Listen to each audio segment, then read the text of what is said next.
শফিক, এর আগে যখন মাহিলা ইসলাম যুক্ত হলেন তিনি তখন দেখাচ্ছিলেন সেখানে নেতাকর্মীদের ঢল নেমেছে প্রিয় নেতা তারেক রহমানকে একটু দেখতে আসার জন্য, তাদের ভালোবাসা নেতার প্রতি এবং শহীদ রাষ্ট্রপতি জিয়াউর রহমানের প্রতি যে ভালোবাসা, সেই আবেগের জায়গাটা থেকে সেখানে এরই মধ্যে নেতাকর্মীদের ঢল নেমেছে।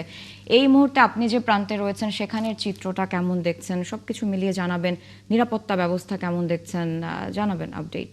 এর আগে মাহিলা যেমনটি জানিয়েছিল যে নেতাকর্মীদের ঢল নেমেছে, হ্যাঁ আমরা গতকাল থেকে যেটি একটু পরিষ্কার করে নিই যে গতকাল থেকে আমরা যেটি দেখছি তারেক রহমান দেশের তার এই যে দীর্ঘ 17 বছর পর যেই প্রত্যাবর্তন, সেই প্রত্যাবর্তন কিন্তু একটি অভাবনীয় প্রত্যাবর্তন। এবং এই গতকাল থেকে শুরু করে আজকের এই তার যেই ধারাবাহিক যে কর্মসূচিগুলো নির্ধারণ করা হয়েছে, এখানে এসে যে অবস্থা দেখতে পেয়েছি যে মানুষের ঠিকই আসলে ঢল নেমেছে। কারণ জিয়া উদ্যানের সামনের যে সড়কটি রয়েছে সেই সড়কের পুরো সড়ক জুড়ে নেতাকর্মীদের ব্যাপক উপস্থিতি এবং বিভিন্ন পর্যায়ের নেতারা এই জিয়াউর রহমানের সমাধিস্থলের সামনের যে সড়কটি রয়েছে সেই সড়কের সামনে এসে অবস্থান নিয়েছেন এবং তারা স্লোগান দিচ্ছেন এবং তাদের একটি প্রত্যাশা যে তাদের নেতা এত বছর পরে তাকে সামনে থেকে এক নজর দেখার জন্য আসলে তারা উদ্গ্রীব হয়ে আছেন। এবং গতকাল রাজধানীর পূর্বাঞ্চলে যেই অভ্যর্থনার যে মঞ্চটি করা হয়েছিল, আপনি জানেন যে সেখানেও আসলে মানুষের ঢল নেমেছিল, কিন্তু অনেকেই সেই মঞ্চের কাছাকাছিও হয়তো যেতে পারেনি বা যেই সড়ক ধরে তারেক রহমান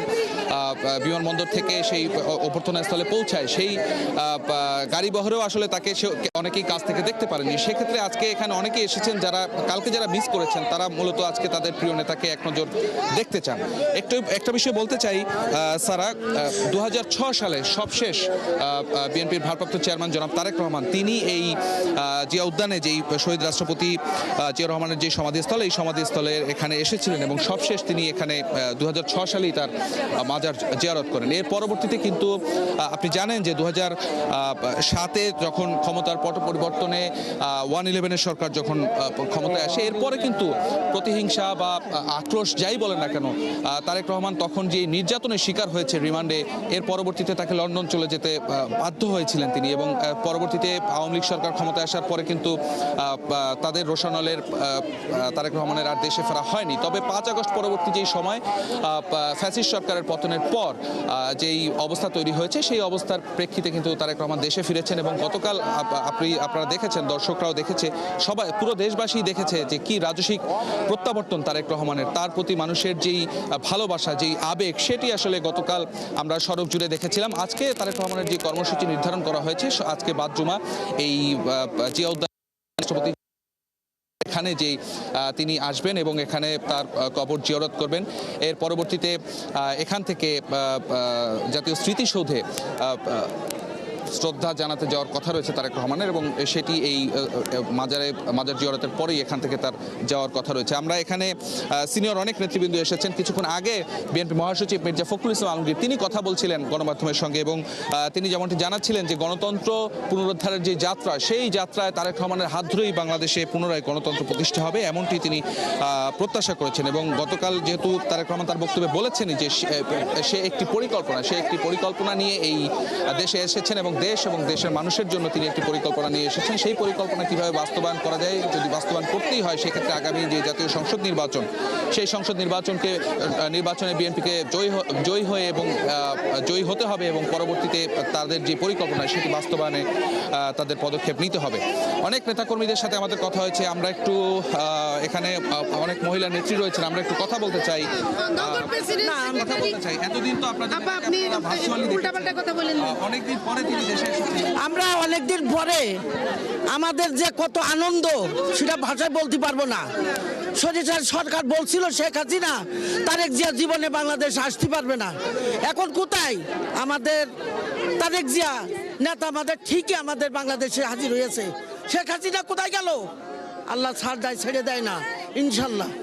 শুনছিলেন এখানে একজন নারী নেত্রী, তিনি যেমনটি বলছিলেন যে যেই শেখ হাসিনা তারেক রহমানকে দেশে আসতে দেয়নি এবং বাধা প্রদান করেছে এবং বারবার যিনি বলেছিলেন যে তারেক রহমান কখনো দেশে আসতে পারবে না, সেই কিন্তু বাংলাদেশ থেকে তার পালিয়ে যেতে বাধ্য হয়েছে। তার যে অতীত কর্মকাণ্ড বা তার যে স্বৈরাচারী মনোভাব, সেই প্রভাবের কারণেই কিন্তু তাকে দেশ ছেড়ে চলে যেতে তিনি বাধ্য হয়েছেন। আমরা একটু আরেকজন নেতার সাথে একটু কথা বলতে চাই।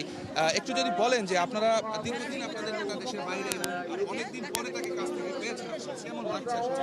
আসলে কালকে থেকে আজকে প্রায় 25 তারিখ কালকে গেল, কালকে আমাদের ঈদের মতন আনন্দ গেল, আজকে ঈদের মতন চলতেছে। মনে হয় এটা 3 দিনের ছুটি, যে ছুটিটা পাইছি তারেক রহমানের দেশে আসার উপলক্ষে আমরা মনে হয় ঈদের ছুটি আমেজ কাটাইতেছি, ওইরকম লাগতেছে আমাদেরকে। আজকে নামাজ পড়ে আমরা জিয়া উদ্যানে ওনার বাবার কবরস্থানে এসেছি আমরা। এখানেও একটা ঈদের আমেজের মতন সৃষ্টি হয়ে গেছে। এত আনন্দ, এত উল্লাস, জনগণের প্রতিটা মানুষ সবাই আসতেছে জিয়া উদ্যানে। এখন জিয়া উদ্যানেও আসলে আজকে মানুষের ঢল নেমে গেছে। কালকে যেভাবে 25 তারিখে ঢল নেমে গেছে, আজকেও ঢল নেমে গেছে। আমি বুঝছি যে নেতা যেখানে যাচ্ছে সেখানে ঢল নেমে যাচ্ছে। কিন্তু তো ধন্যবাদ আপনাকে। শুনছিলেন আসলে নেতাকর্মীদের যেই উচ্ছ্বাসের জায়গাটি, তারা যেমনটি বলছিলেন, এখানে শুধু নেতাকর্মীদের কথা যদি বলি সেটি ভুল হবে। আমরা দেখতে পেয়েছি এখানে বিএনপির যেই নেতাকর্মী বা কর্মী সমর্থক রয়েছে, এর বাইরে সাধারণ মানুষেরও একটি অংশগ্রহণ এখানে রয়েছে। অনেকেই আসলে এসেছেন তারেক রহমানকে একটু এক নজর দেখতে চাচ্ছেন, যে দীর্ঘদিন তিনি দেশের বাইরে এবং তিনি দেশে ফিরেছেন এবং আগামী নির্বাচনে বিএনপির নেতৃত্ব তিনি দিবেন এবং সেই নির্বাচনের পরে অনেকেরই এখান থেকে প্রত্যাশা নেতাকর্মীদের যে বিএনপি সরকার গঠন করলে তিনি যে 31 দফার যে রাষ্ট্র সংস্কারের যে পরিকল্পনা হাতে নিয়েছেন সেটি বাস্তবায়নের মধ্য দিয়ে বাংলাদেশের গণতন্ত্র পুনঃপ্রতিষ্ঠিত হবে। তো আমরা রয়েছি জিয়া উদ্যানের ঠিক মাজারের সামনে রয়েছি, তবে আমরা যতদূর খবর পেয়েছি এখনও তারেক রহমান তার বাসা থেকে এখানের উদ্দেশ্যে রওনা করেননি। হয়তো অল্প কিছুক্ষণের মধ্যে এখানে রওনা করবেন। এখানে এসে কবর জিয়ারতের মাধ্যমে তিনি তার বাবার কবর জিয়ারত করবেন এবং পরবর্তীতে এখান থেকে স্মৃতিসৌধে শ্রদ্ধা জানাতে যাওয়ার কথা রয়েছে তার। এটি হচ্ছে তার আজকের কর্মসূচি। সারা মেহজাবিন, আমরা রয়েছি জিয়া উদ্যানের সামনেই। ঠিক তারেক রহমান যখন এখানে আসবেন তখন হয়তো আরও বিস্তারিত এখান থেকে আপনাকে জানাতে পারবো।